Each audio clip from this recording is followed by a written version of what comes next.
Bueno, acabo de llegar de la vista que tenía hoy en el Juzgado de Violencia de Género en La Coruña. Gracias a los que se acercan a saludar porque me conocen del canal y perdonen que no les dedique mucho tiempo, pero hoy, además, por suerte, entramos en hora.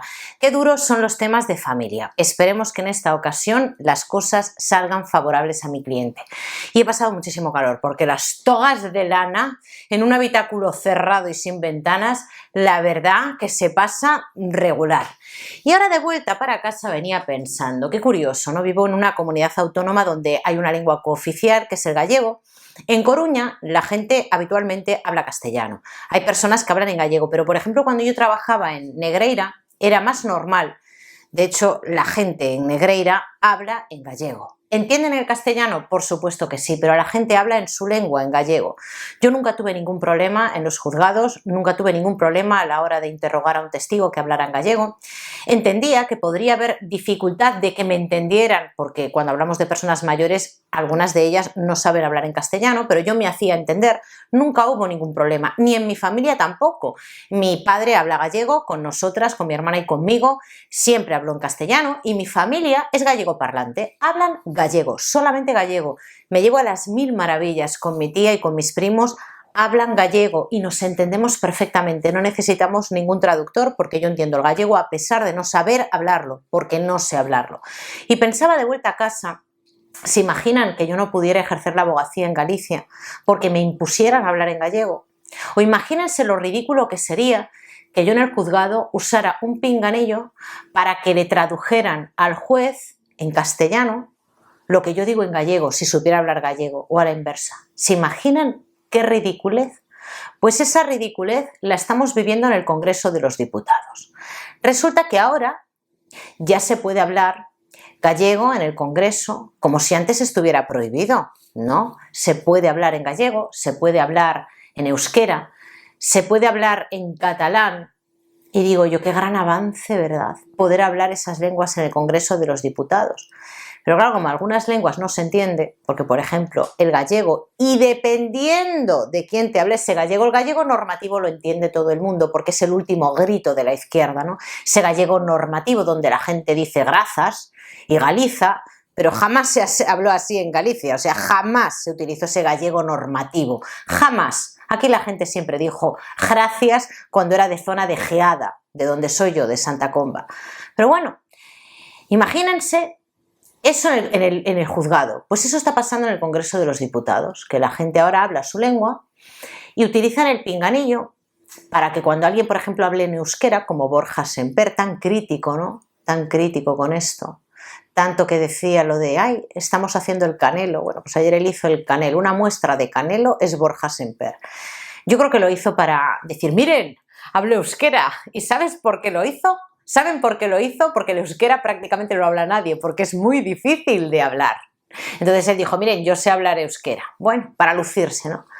Pero lo ridículo de todo esto no es que utilicen el pinganillo para entender el euskera o el catalán. Lo ridículo de todo esto es que lo traducen al castellano. Al que habla euskera, cuando habla el catalán, no le traducen del catalán al euskera, no, le traducen al castellano. Y cuando habla el gallego, le traducen al catalán en castellano.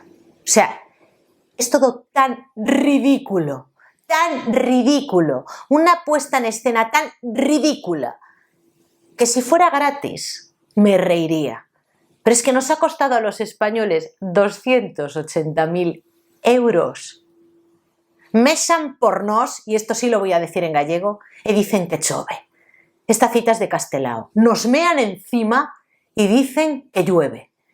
Y todavía hay gente que dice en Twitter, oigan, que es que la gente de Vox está en contra de la cultura.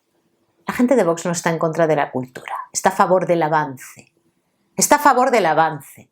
Y me parece una falta de respeto a todos los contribuyentes con la que está cayendo en este país con la inflación y los precios.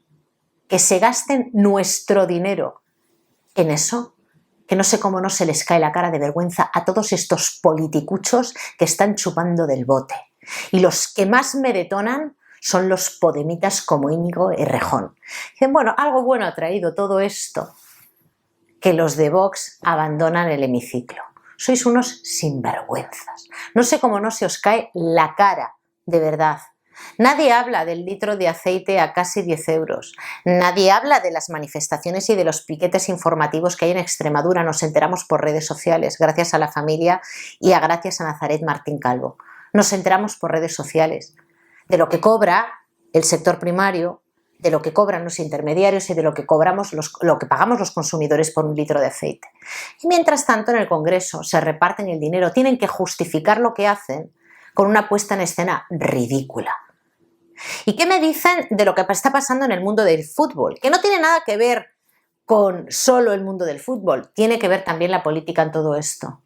Resulta que si esto hubiera ocurrido, lo de la convocatoria de mujeres que no querían ir porque querían seguir manteniéndose firmes de que querían cambios estructurales y con perspectiva de género dentro de la Federación de Fútbol, ahora, cuando les dicen no, es que no os vamos a sancionar, vamos a hacer un cambio por ustedes porque son mujeres, entonces ya no voy a jugar.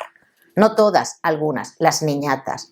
¿Se imaginan que esto hubiera ocurrido en la selección de fútbol, la de verdad, el masculino, lo que diríamos, con lo que cobran?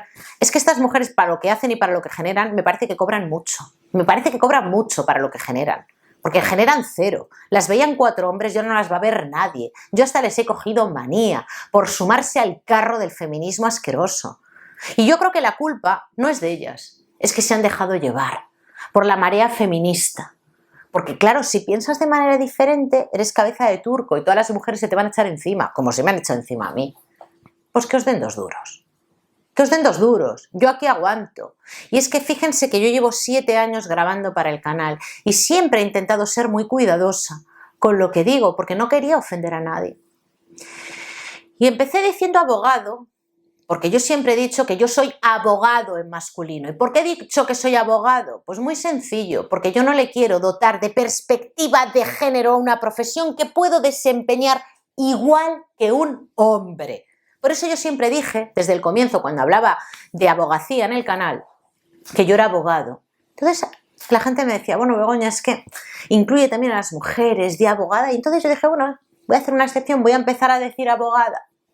Y luego empezaban comentarios del tipo, cuando yo alguna vez, que ya saben ustedes que yo soy muy refranera, decía, bueno, en ocasiones, cuando refiriéndome a algún pleito en el que tuviera que estar de la parte más complicada de defender, yo decía, bueno, te ha tocado bailar con la más fea, y ya veía algún comentario.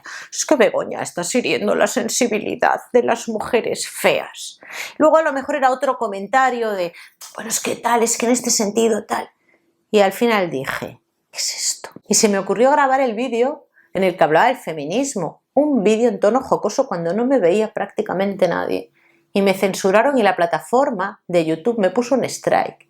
Y entonces fue cuando dije, al carajo ya con esta contención, al carajo ya, la lengua está para entendernos. Y no hace falta explicar si yo quiero ofender o no, porque se ve en todo el contexto cuando uno está hablando, si hay ánimo de ofender a la otra persona, si únicamente lo que dices es para comunicarte y nos estamos entendiendo todos. Entonces la izquierda, no es que no se pueda decir nada, es que cuidado con lo que dices, porque si no te cancelo. Basta ya con esta estupidez. La gente, a la hora de hablar, ya va midiendo, para decir algo, parecemos todos gallegos, de verdad, ¿eh? Para decir algo, 300.000 rodeos, y seguramente alguien vendrá aquí y dirá, Begoña, estás estigmatizando a los gallegos. Al carajo el que venga a decirme eso, al carajísimo, no lo soporto. Precisamente por eso me ha molestado tanto la actitud de Borja Semper ayer. Lo primero porque habló en euskera para hacerse el chulo. En plan, sé hablar euskera. Y lo segundo, porque va con el buenismo asqueroso que se ha comprado la derecha. Para que no digan que nosotros somos como Vox de la ultraderecha, voy a decirle que las lenguas son todas bienvenidas. ¡Al carajo! ¡Al carajo! ¿Qué problemas hemos tenido en España con las lenguas? Yo siempre he estado muy orgullosa de ser gallega. Y me ha dado mucha pena no saber hablar en gallego, porque a veces me ha impedido comunicarme con gente mayor. No porque no podamos hablar, sino porque falta esa cosa, esa conexión de saber hablar la lengua. Por ejemplo, con mi abuela, que solo hablaba gallego. Nos entendíamos y nos queríamos mucho. Nunca hubo un santo problema.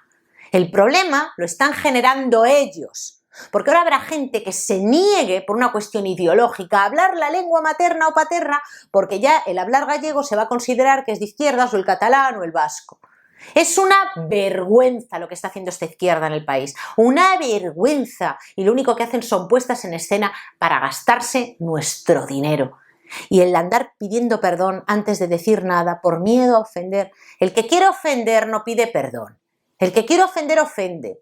Y no es una cuestión de decir algo en masculino o en femenino. La gente que se quiere comunicar lo hace con fluidez, con tranquilidad, sin miedo a ser juzgado. Y vivimos una sociedad en la que ya hay que pedir perdón hasta por decir un puñetero refrán, y yo me niego. En fin, que lo voy a dejar aquí. Estoy de acuerdo con lo que hizo Vox, muy de acuerdo, que devuelvan los pinganillos que a lo mejor todavía están en garantía y nos pueden devolver el dinero a los españoles. En fin, que lo dejo aquí. Muchísimas gracias por verme y si Dios quiere nos vemos mañana.